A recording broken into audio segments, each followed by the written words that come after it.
When 6,000 women turned up to march for better working rights, a lot of people were unhappy. But when miners got better pay and working conditions, it started to be seen as a revolution in unions that reflected the strength, cohesiveness, and initiative of the women in the mining community.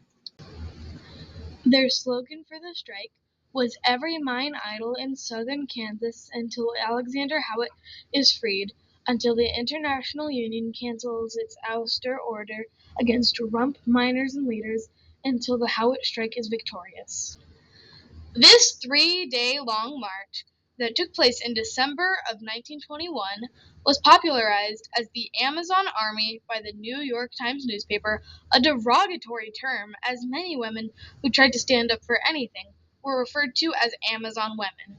It had a lasting impact on labor rights, including changes in mine working conditions and the pay that miners received. The Amazon Army strikes also changed many things involving the responsibilities of the miners.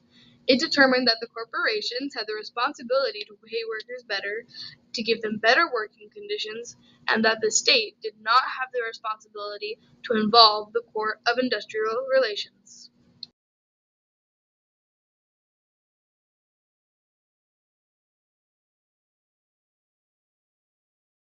Picture this. You were a mine worker living in Kansas in 1921. You were getting paid between $5.50 to $7.50 a day. You were also working for 12 hours a day for 6 days a week. Many people would try to go on strike, but there was a problem with that. The Court of Industrial Relations had been introduced in 1920. It controlled much of the miners and made it illegal for miners to strike. Many miners were against this, and in September 1921, they attempted to strike. Another factor that played into the strike was the act of putting the Kansas district president for the United Mine Workers of America, Alexander Howitt, in jail. Alexander Howitt is the president of My Man's Union. He fought for us. Now, why shouldn't we fight for him? That strike did not end well for them. All striking miners were suspended from the union. This caused many families to lose one of their sources of income, strike benefits from the Union Treasury. By early December 1921, all mines were back up and running. There were still some others who believed this treatment was unfair to the men, and they knew they could take action, and attempt to help the miners. That group was the Amazon Army. The Amazon Army was a march of 6,000 women. These were all women with something in common. They had family members working in the mines, and they would not let this abuse stand. It was a 3-day long strike from December 12th, 1921 to December 14th, 1921. The strike was started by about 500 women. However, most of their names were not reported. One of the ones that was found, though, was Mary Skubitz. She was one of the ones who started the original strike.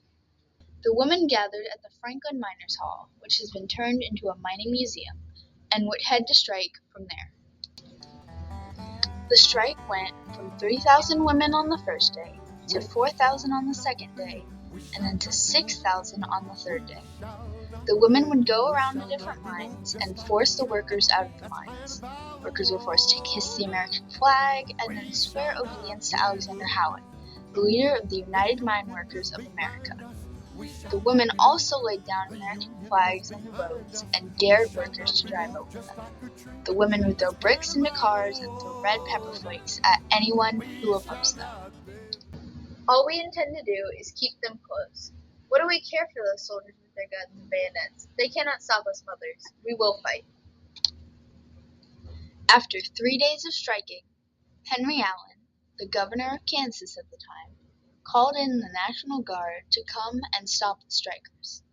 They came in the next day, bringing with them a machine gun attachment from Lawrence. What he didn't know was that the women would come up with a plan. There was absolutely no fear in these women's hearts. Like the lion, they would face and fight anything barehanded, no weapon of any kind.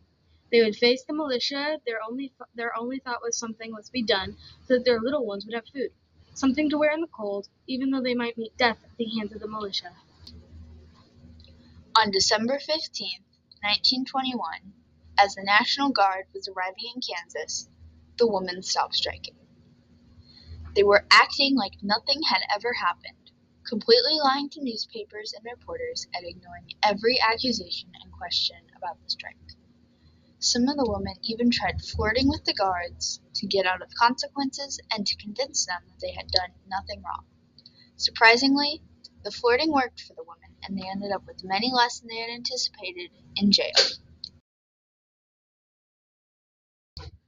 Some of the main key factors that played into the strike were the Court of Industrial Relations, the Kansas governor, Henry Allen, the women's families, and the child labor laws. The Court of Industrial Relations largely affected the strike through some of the laws they passed. The main law that caused this was the law that made it illegal for the miners themselves to strike. This did not sit well with many, but since miners couldn't strike, the women all had to do it for them. Henry Allen, the Kansas governor at the time, also had a big impact on the strike. Henry Allen was the person who sent in the troops in with machine guns to stop the protest and protect the peace. The wives being the ones that had to strike also had a large effect on the march.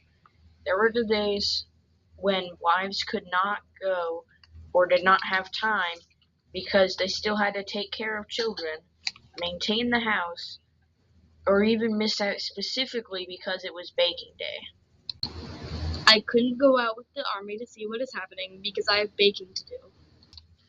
The child labor laws at the time also affected the strike. Children were forced to work for 12 hours a day, 6 days a week. Those hours were very unsafe for kids, which helped drive some of their mothers to strike for their rights.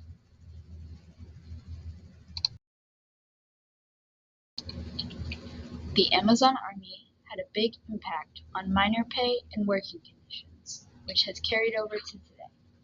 The daily pay around the time was $5.50 to $7.50 daily, or about $96 to $131 in today's dollars. That has changed to about $210 a day. Working hours have also changed from 12 hours a day, 6 days a week, to 8 hours a day, 5 days a week. It also had a big effect on the Court of Industrial Relations. After the strike had ended, Alexander Howitt decided that the Court of Industrial Relations needed to be disbanded. The issue was brought to the Supreme Court, and they ruled that the Court of Industrial Relations needed to be disbanded as well.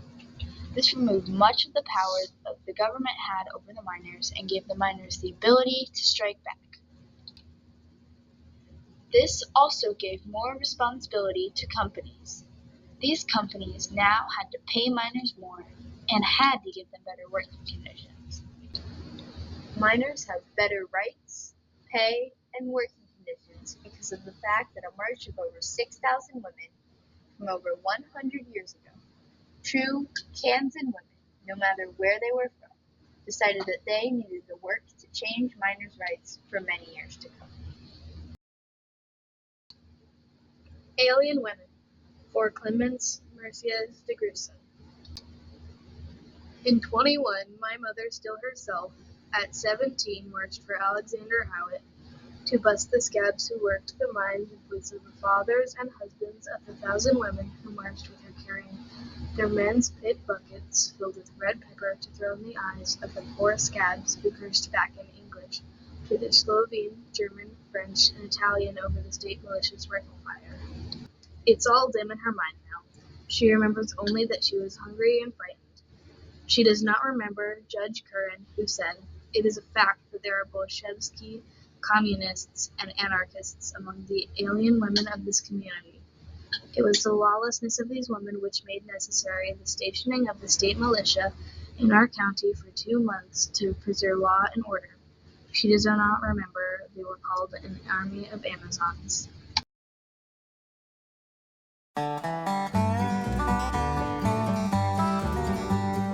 We shall not be moved. We shall not be, we shall shall not be moved, just like a tree that's planted by the